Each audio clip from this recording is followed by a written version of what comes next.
Hello,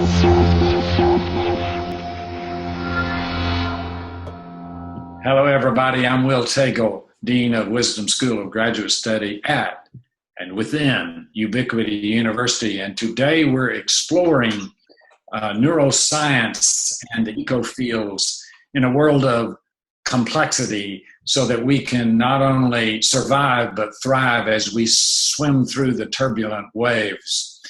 And welcome today Jim Hickman, who is a founder of Ubiquity University and our lead faculty member in this course. So welcome, Jim.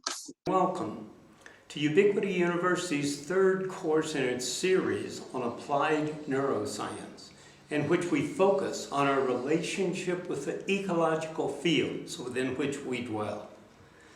As Will said in his introduction, I'm Jim Hickman, chairman of Ubiquity University and a professor in its Wisdom School of Graduate Studies. I'm speaking with you today from the foothills of the Andes Mountains in Bolivia, where for the past 12 years I've been studying neuroscience and exploring contemplative practice. This study has introduced me to ways of thinking and feeling that can create positive life experiences, enrich our relationships with our family and friends, and improve our performance in the workplace, where we spend much of our lives. My co-teacher in this course, Dr. Will Tagle, has spent much of his life learning to understand and communicate in the language of the natural world. Much of his adult life has been dedicated to instructing others like you and me in ways to harmonize with the ecological fields that surround and encompass us. Together, Will and I will introduce you to an integration of older forms of knowledge and practice with new insights from neuroscience and ecofield science that can help all of us adapt to an increasingly complex social environment. Thus, the title of this course, The Neuroscience Ecofield Experience. People often ask me, why should I learn about neuroscience? In my opinion, there are three good reasons. First, neuroscience brings us a deep appreciation for the evolving brain that has been hardwired by Mother Nature for fear and aggression, an essential element for the survival of our early ancestors. This brain function that continues to influence us today emphasizes negative experience over positive ones. This negativity bias is most evident today in our daily news, in our political campaigns, and in our tendency to dwell on the critical remarks we encounter every day from our friends and associates. Understanding this deepens our compassion for ourselves and for others. Second, neuroscience shows us ways to minimize these negative experiences. It informs us that our brain is responsive to our beliefs, our feelings, our thoughts, our words, our actions. This capacity, termed neuroplasticity, is a very recent discovery that the brain can change its form and function in beneficial ways throughout our entire lifetimes. It tells us that we have an opportunity to take more responsibility for the intentional shaping of our own minds. And third, neuroscience illuminates the pathways to our own well-being. Well-being is a term that we use generally to describe the overall health of our mind and body. Neuroscience research now shows that there are at least 4 components of well-being, all of which can be strengthened through appropriate mental practice. We now know that we can get better at well-being. It's a skill we can train for. In our course, we'll explore each of these 4 components, both through the research findings and the resulting exercises. The course will meet twice a week over a 6-week period during April and May.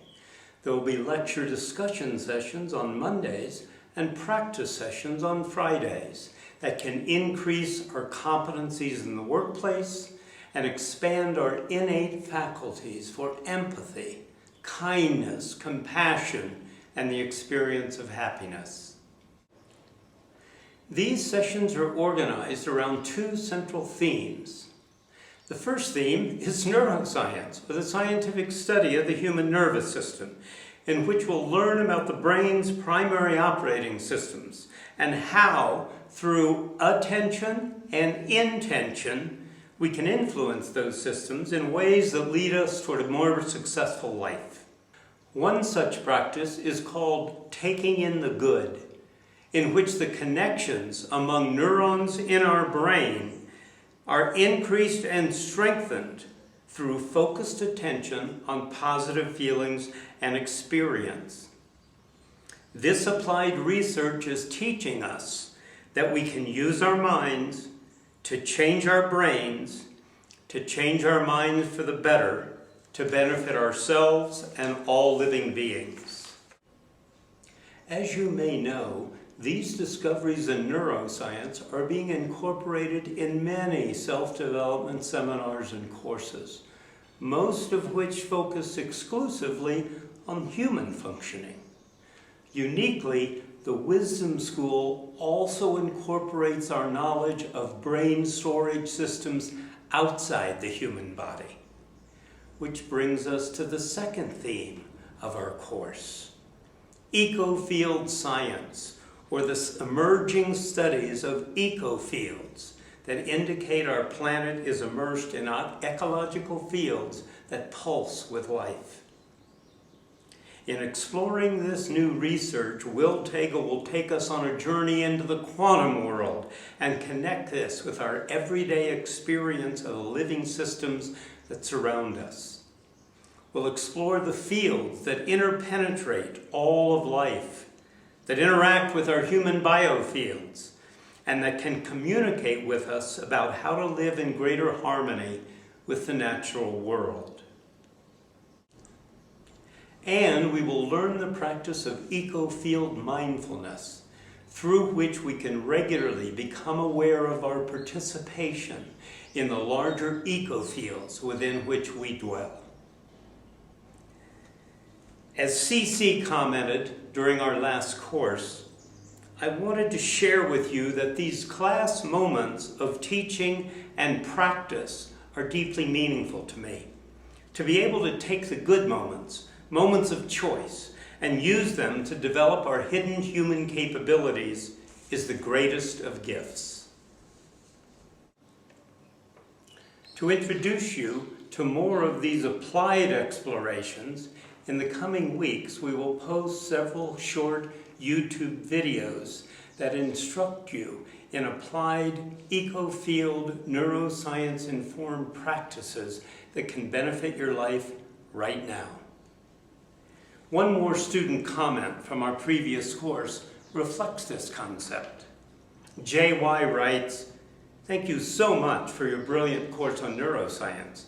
It's been a blessing and revelation to both myself and my 103-year-old mother, Eldora. What a difference in our mood and demeanor after we have our practice of gratitude and taking in the good every morning." 103 years old, and Eldora is still changing her brain in a way that changes her mind and enriches her family experience. We hope that you will join us on April 4th to begin a journey to build a more resilient mind that can understand the messages and offerings of our home planet's ecosystem. Thank you for your attention, and hope to see you on April 4th for a new adventure in the exploration of consciousness and the living universe.